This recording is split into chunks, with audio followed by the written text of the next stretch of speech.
बिस्मिल्लाहिर्रहमानिर्रहीम, अस्सलाम वालेकुम। मैं रज़ी हसन एक और वीडियो के साथ। आज की जो वीडियो है वो income tax, annual income tax से रिलेटेड है। आपकी नॉलेज में है कि इनकम टैक्स के फॉर्म्स आ चुके हैं 2026 के।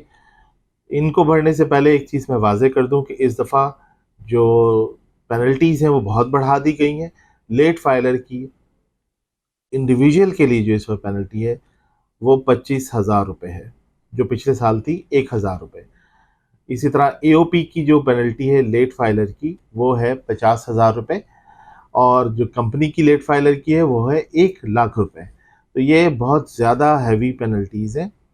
और सेल्स टैक्स के अंदर अगर किसी ने पर डे डिले करने पर 2,000 रुपये पेनल्टी है। सेल्स टैक्स में आपकी नॉलेज में है कि एक सप्लाई चेन होती है।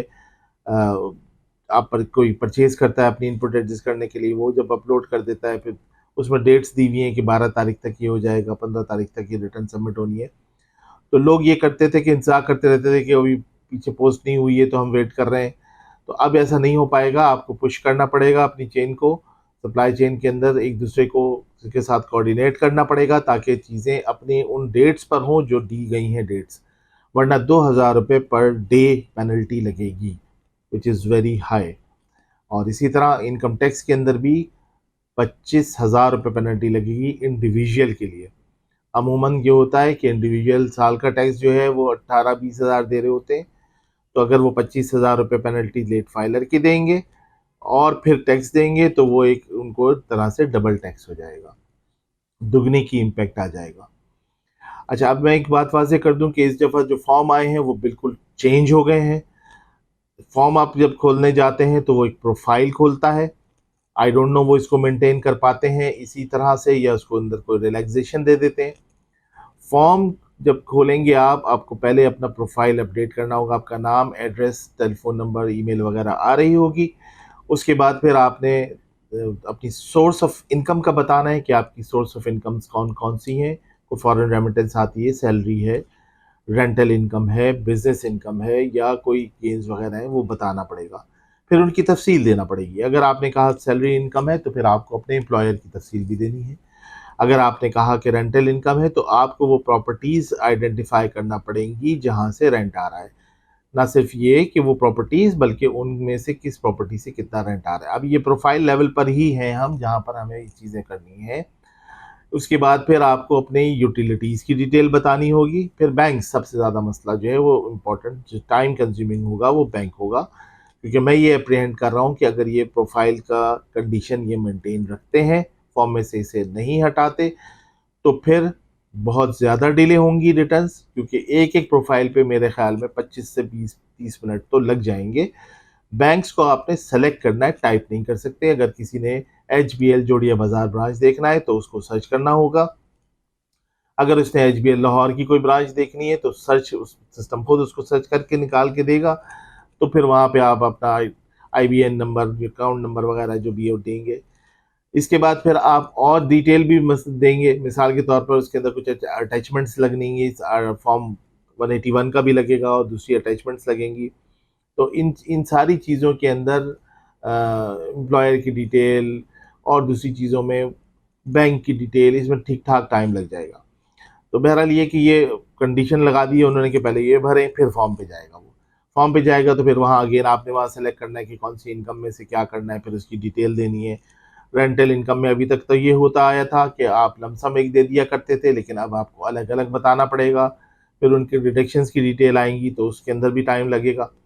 तो बहरहाल ये कि एक तो डिटेल चाहिए कि आपके पास डिटेल हो, दूसरे आपके पास टाइम भी हो, क्योंकि सिस्टम की अवेलेबिलिटी के हिसाब से हमारा टाइम चलता है। मैंने एक चेकलिस्ट बनाई है और मैं ये शेयर भी कर लूँगा आपसे। इससे ये गाइडलाइन मिल जाएगी आपको कि आपको क्या क्या चीज़ें चाहिए।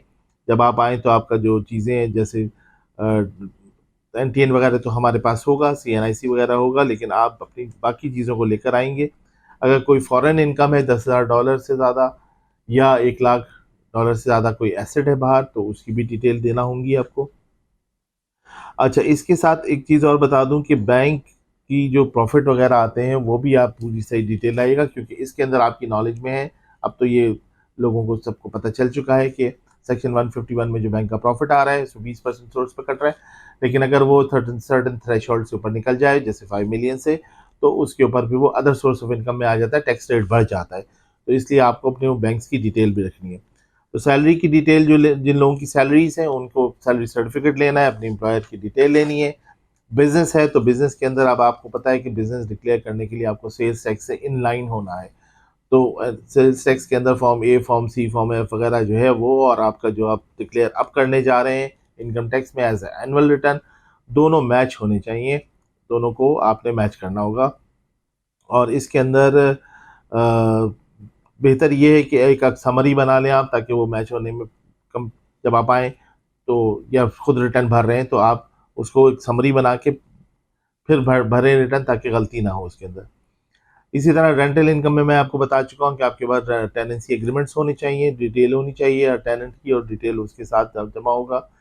कैपिटल गेन, इसमें अच्छा एक बहुत इंपॉर्टेंट बात यह है कि जो नेशनल क्लियरिंग कंपनी है पाकिस्तान की NCCPL, उसके अंदर ये होता है कि वो अगस्त में तो देती है, तो अब जुलाई में तो वो वैसे नहीं हो सकता, अब कैपिटल गेन टैक्स जो है वो डिक्लेयर करना है।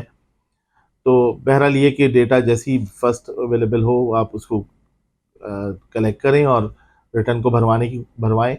इमूवेबल प्रॉपर्टी के अंदर ये है कि उसकी डिटेल भी आपके पास होनी चाहिए। इसी तरह डिविडेंड्स और सुकूक और जो प्रॉफिट शेयरिंग वाले मामला हैं उनको देखिए। डिविडेंड जैसे डिविडेंड्स के जो वारंट हैं और जो उसके ई क्रेडिट एडवाइजेज हैं या सुकूक प्रॉफिट के सर्टिफिकेट्स हैं वो आप कलेक्ट कर लीजिए, ताकि कोई मुगालता ना रहे, तो आपके पास एविडेंस हो। फॉरेन एसेट्स के अंदर मैंने आपको बता दिया कि फॉरेन एसेट इनकम है या पर्सनल रेमिटेंसेज हैं, तो उनकी क्लोजिंग वगैरह आप ले लें। आपके पास प्रोसीड रियलाइजेशन सर्टिफिकेट्स होने चाहिए, ताकि कोई इसमें भी प्रॉब्लम ना रहे। इसी तरह कोई फॉरेन इमूवेबल प्रॉपर्टी वगैरह और $1 लाख ज़्यादा है, जो मैंने आपको बताया सेक्शन 116A जो है वो लगेगा, उसमें भी आपके पास डिटेल होंगी तो हम उसको भर सकेंगे। और अब कोई चीज़ अजम्पशन पे नहीं होगी बल्कि एविडेंस के बेस पर ही होगी, तो आप चीज़ें कलेक्ट रखिएगा।